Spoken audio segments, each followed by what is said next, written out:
This story happened a long time ago when I was about 7. I don't think I have ever told it to anyone, and it was a very short incident, but it's been in the back of my mind ever since. Typically, my cousins would babysit me and my sister during summer and winter breaks. They're about 10 years older than us, maybe 15 to 17 at the time. One day, about a week before Christmas, they took us to the mall to do some shopping. This is one of the largest malls in my area, and it was usually always very crowded, even more so during Christmas time. The day went fine, and they even bought me a small ball which I started playing around with by bouncing it on the floor and catching it as I walked. Because of this, I was walking behind them, distracted in my own world. After we had finished shopping, we exited through the main doors, which were the most crowded, and just as we were crossing the street to go into the parking lot, some guy, my guess would be about 40+ years old, grabbed me by the hand and started pulling me to a van right across the street. I remember the van very clearly.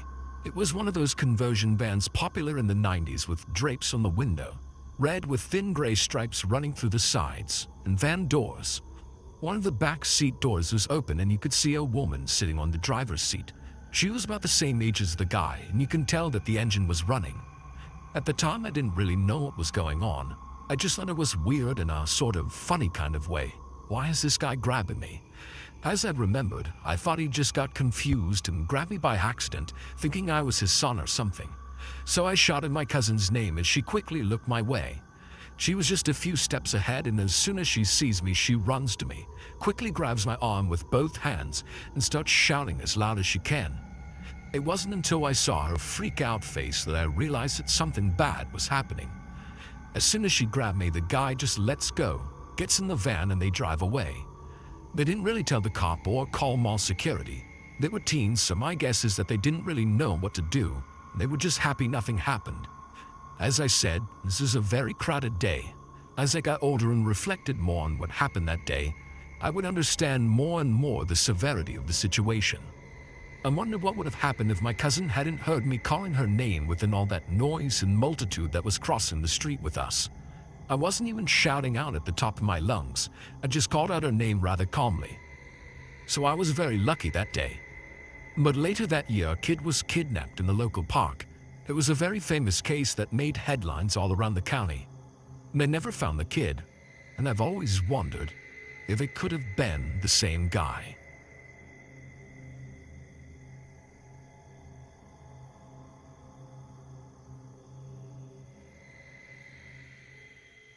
My grandfather suffered from Alzheimer's disease and passed away 2 days before Thanksgiving.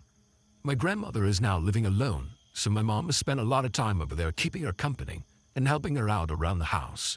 She went to her house on Christmas to go with my grandmother to church before the rest of the family got there. And while my grandmother was getting ready, my mom was in the kitchen on her phone checking Facebook. Out of nowhere, this old Christmas music box in one of the bedrooms started playing by itself. It was the very last spot of the melody to Silent Night, Sleep in Heavenly Peace. It played that one line at normal speed and just stopped before it could loop. I'm a skeptic, and no music boxes can do this for various reasons, but hearing that it only played that one line makes me want to believe that it was my grandfather letting his family know that he was at peace and no longer suffering. Just wanted to share the story because even if it's just the mechanism becoming unjammed, it gave my mom a feeling of peace and relief when it happened. Either way, the story both touched and freaked me out at the same time. Hearing that would have given me goosebumps.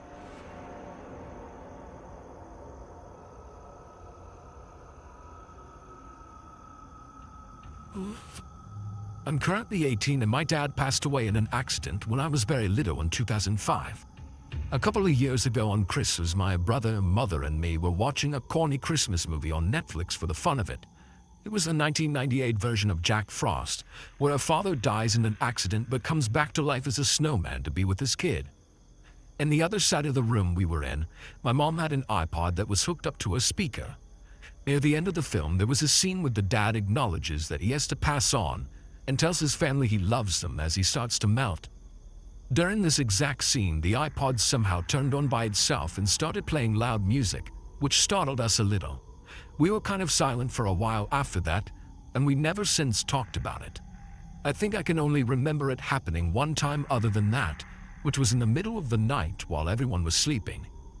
Maybe it's a coincidence, but it's pretty odd that it happened at that exact moment on Christmas. We've moved multiple times since his death too, and that happened in a relatively new apartment. If it was him, it was a pretty sweet thing for him to do.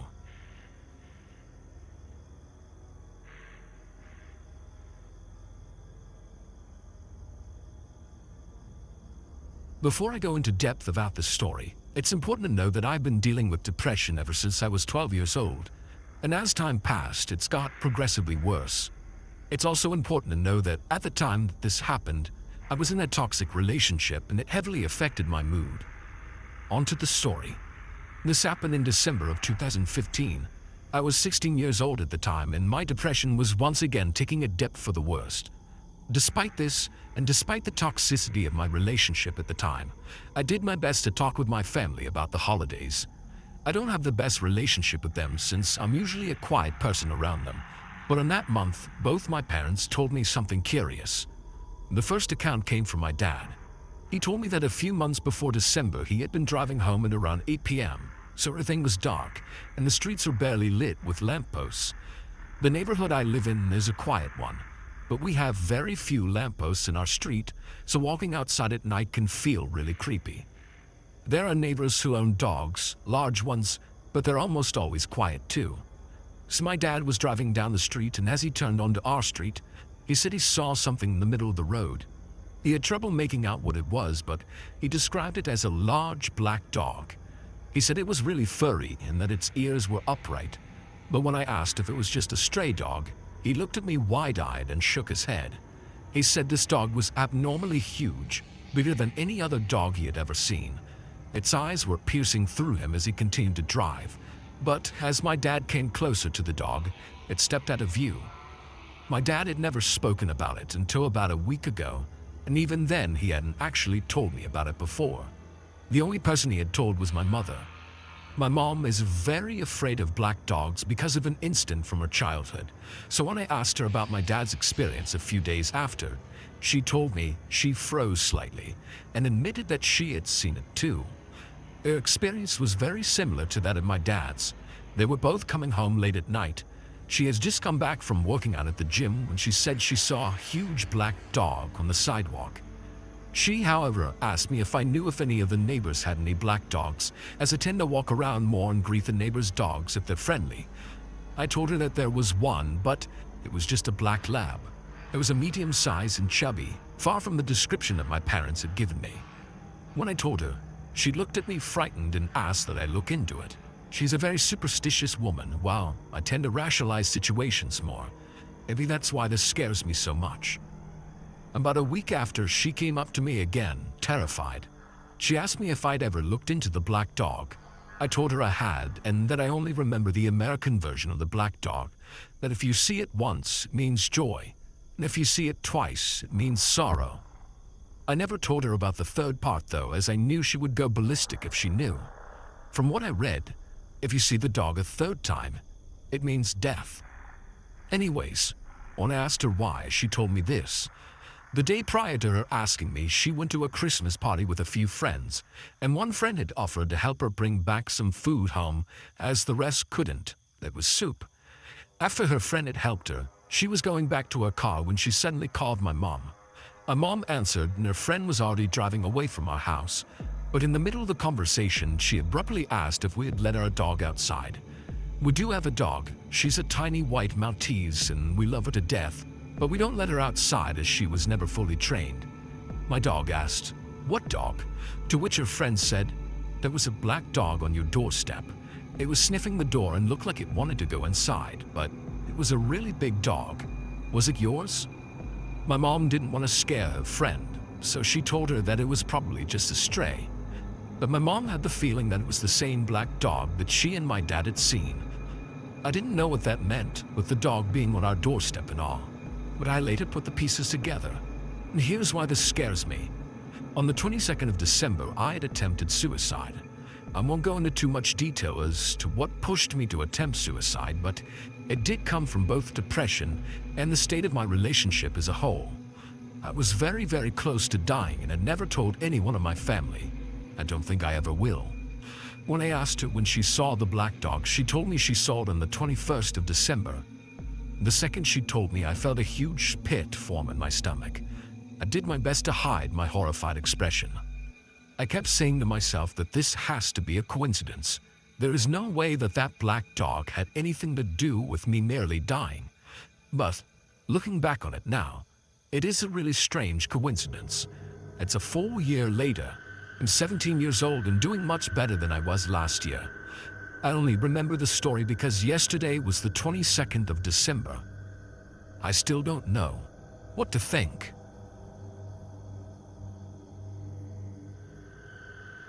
When I was about 12, my great-uncle John came from Ukraine to visit us in Canada. He had a lot of stories, but this was the one that stood out. In the late 1960s, John was traveling by train from his village to another to visit family. He had to change trains at one point and was dropped off at what amounted to a platform in a hut in the middle of nowhere. There was no one else at the station, and other than a dirt road that led off into the surrounding woods, there was nothing there. He waited for some time, but no train came. It was winter, and it was getting colder and darker, and just about the time he started worrying about a place to stay and some food to eat, an old woman appeared. An old woman appeared out of the twilight.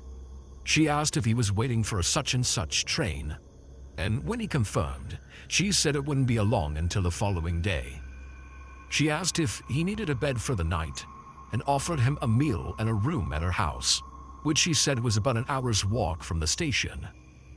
Lodging with locals was more or less the standard when traveling in this part of the USSR, and my great-uncle John wasn't looking forward to a hungry night on a cold platform, so he graciously accepted her offer. He took a suitcase and they set off together down the dark road into the forest. It was more than an hour away, more like 2, and by the time they arrived at the woman's small 2-story house, John was tired and hungry. They went inside and the woman lit up some oil lamps and warmed up some soup. This was the first time that John was able to see the woman clearly, and he was a bit startled to realize that the old woman was actually a man. Not wanting to pry and too tired to care, John finished up his soup and asked where he would be sleeping. She led him up the stairs to a tiny room with a window that contained a single bed and nothing else. He thanked her and they said goodnight, and she closed the door. The door was then locked, leaving John in the dark. Somewhat creeped out by this, John called out to her, but she didn't answer, and he heard nothing else. Figuring that he would deal with it in the morning, and that she'd probably done it by mistake, John set his suitcase down and laid on the bed, deciding to make the best of it and get some sleep. Before he could fall asleep, though, he felt the urge to piss and got out of bed, hoping to find a chamber pot or something he could pee in. He got onto his hands and knees and began to feel under the bed in the darkness, thinking that that's where the pot would be if there was one. Instead, he found a body. Nope, Great-Uncle John said, and went right to the window to see if he could exit the room. It was nailed shut. He knew that if he remained in the room, he was a dead man. But if he broke the window and tried to get out that way, there was a good chance that the older woman, and who knows who else, would hear him and come into the room before he could escape. So he did the only thing he could do. He pulled the body from under the bed, heaved it onto the mattress, and covered it with the blanket. He then got under the bed and waited. Sure enough, about an hour later, he heard footsteps coming slowly up the stairs and then towards the room. The lock clicked and the knob turned slowly. In the gloom, John saw someone moving towards the bed. He then heard several horrific and sickening thuds. The person had bashed the body on the bed with a large crowbar, which they then dropped onto the floor right in front of John. There was silence. and the person left the room, and the door was shut again. The footsteps went down the stairs. John moved out from under the bed, took the crowbar, and was able to slowly pry the window open. He didn't say, but I imagine he was shitting bricks the entire time. When the window was up, he threw his suitcase out and then dove through himself, not caring what was below him, only worried about what was behind. He landed without too much injury and began to run into a field behind the house towards some lights in the far distance. It turned out to be the highway, with some military and transport trucks on it. John was able to hitch a ride to another village where he could catch a train. He didn't bother reporting what happened to the authorities, since at the time, in the USSR, there was a distinct chance that he would have been the one that got into trouble. He just thanked God that he managed to escape and decided that the next time he traveled to visit relatives, he would take another way.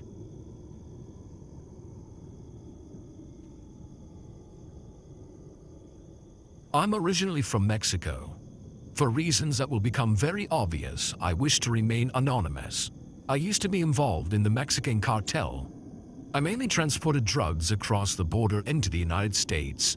To make a long story short, I was caught and cooperated with the feds in exchange for immunity and asylum. Before I go any further, you can go ahead and label me a snitch if you want to. I don't care.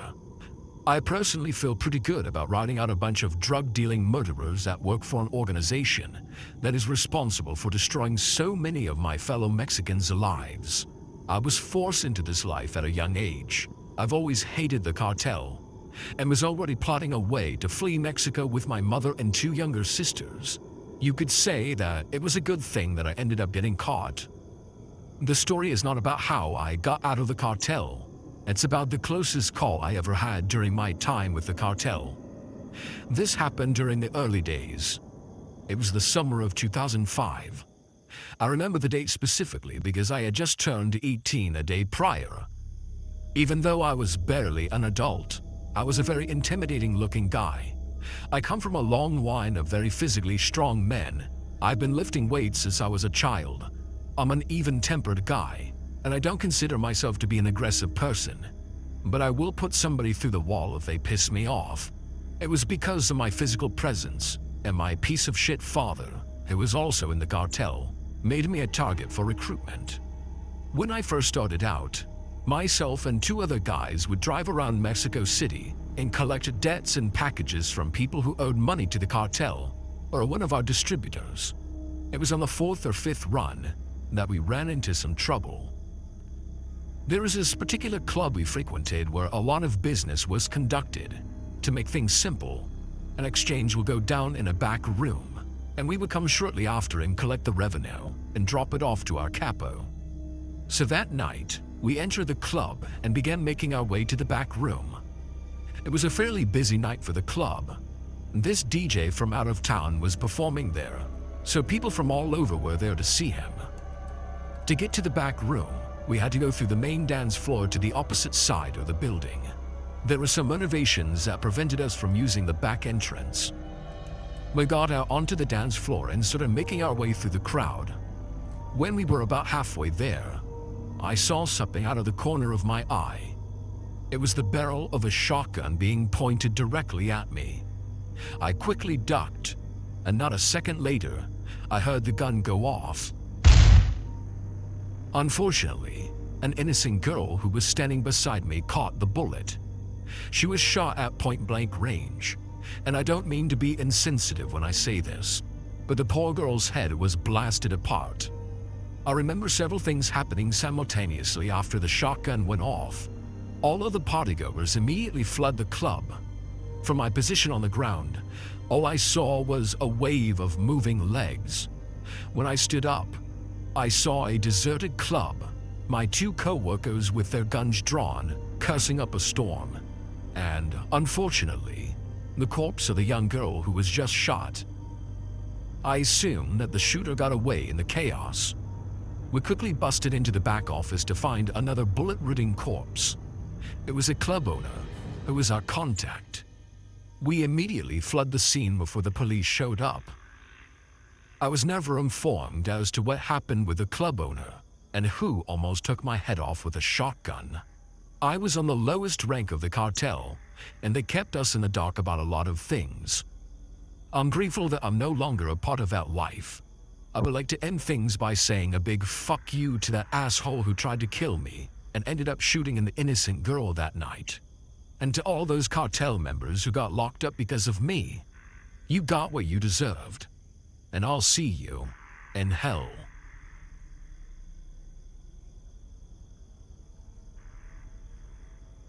I'm a 20-year-old male, and this happened to me in the winter of 2018, the day after Christmas. Me and my parents were on vacation in Maine, visiting my grandmother. As you can probably imagine, being in the state of Maine during the winter, it was freezing. We came up from Texas, so this was definitely not my climate, if you know what I mean. My parents had gone out to visit a friend who lived in the area, while me and my grandmother stayed back and watched some movies. My grandmother turned in at about 8 o'clock, and I eventually got bored watching TV, so I decided to put on my coat and go for a walk outside. My grandmother's neighborhood has this neat stone maze, complete with angel statues and fountains. That was really cool, and something you really don't see a whole lot in neighborhoods these days. My grandmother's neighborhood was one of those 50-plus communities. I doubt you could have something like this in a neighborhood full of kids without getting defaced with spray-painted pictures of penises or something. For me, I actually admired works of architecture like this and was impressed by the amount of effort it must have taken to construct it. It was open from dusk till dawn. However, my grandmother told me that there was no neighborhood security during the holidays, and no one would say anything if I wanted to go through the maze after hours, so I did just that. I brought a flashlight with me, of course, and it took me about 5 minutes to reach the entrance of the maze from my grandmother's place. The maze wasn't massive, but it was big enough that you could get turned around, at least for a little bit. If I could give you guys a somewhat accurate visual of this maze, think of the maze in Resident Evil 4, where Leon had to fight off those dogs and gather puzzle pieces. That's roughly the same size as this maze.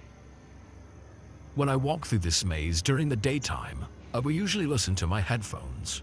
But something told me not to put them on that night, and it's a good thing that I followed my instincts. After I'd say it was about 10 minutes, I suddenly heard the sound of metal scraping against the stone walls. As soon as I heard the sound, alarm bells went off in my head. I froze in place and carefully listened for any other sounds. The scraping noise came again, except this time there was a deep voice that followed it. "Abandon, oh boy, ye you enter here."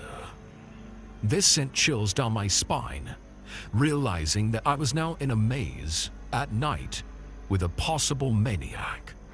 The maze had these areas where a statue or a fountain would be. In these locations, there was shrubbery that lined the maze walls. There was just enough space between the wall and the bushes for a small person like me to hide behind. And since I didn't know the best route to exit the maze from where I was, I decided that the best course of action was to hide. I made my way into the area where a statue of David the Archangel was, and I quickly took cover behind the shrubbery that lined the walls. The streetlights located outside of the maze provided enough light for you to see your surroundings. However, it was still dark enough to obscure the details of objects and people. I feel that I needed to point that out, because from my hiding spot, I could see the corridor that I entered from. After about a minute, I watched a dark figure emerge from the shadows and make its way in front of the statue. I remember thinking how awesome it would be if the statue came to life and helped me out of the situation. But that thought quickly faded when the figure made its way directly in front of me. I could now see that it was holding something in its hands. I know that I said that you really couldn't tell any distinguishing features of objects because of the poor lighting. However, it was obvious what the figure was holding. Even in the dark, I could make out the distinct shape of a pickaxe. As the figure moved slowly through the area, I heard what I can only describe as teeth clattering. This only disturbed me even more as the dark shadow moved to the other side of the area and disappeared into the opposite corridor. After a few minutes of gathering my wits, I was reasonably sure that if I went back down the way I came, I could backtrack and make my escape. I cautiously moved out from my hiding spot to the corridor. I stopped in my tracks as I heard the sound of metal scraping again. It was coming from the opposite corridor where the figure had vanished. Before I could turn to look, I heard that same deep voice cut through the silence. "I see you." I turned my head to see the figure running towards me, pickaxe raised above its head. That's when I took off through the corridor and frantically made my way through the dark maze. There was no time to navigate through the maze properly, so I just had to guess my way through the labyrinth as a lunatic with the pickaxe closed in behind me. After about 5 minutes of twists and turns, I finally saw the exit. I tore through the snow-covered ground and towards the opening. Just before I crossed the threshold, I heard a loud smash coming from right behind me. I gave a quick glance to see the pickaxe lying in the snow by the entrance. What I think happened was that my pursuer saw that I was about to exit the maze and decided to heave his pickaxe at me, but missed. As soon as I was outside of my grandmother's house, I pulled out my phone and called the police. But like with most stories like this, they arrived too late. Having experienced this myself, I can tell you that this outcome does make sense. My assailant failed to capture or kill me, so I don't think that they would stick around for the police to show up. The officers took my statement and did a thorough search of the area. They also had a squad car patrolling through the neighborhood for the rest of that night. I didn't tell my parents or my grandmother what happened until the next day. I figured that there was no need to worry them that night. I consider myself to be a pretty level-headed person, and that's mainly why I chose to share my story. Situations like this are terrifying, but you have to try to keep your wits about you. If I had lost my composure in that maze, I'm pretty sure that pickaxe would have found its way into my skull.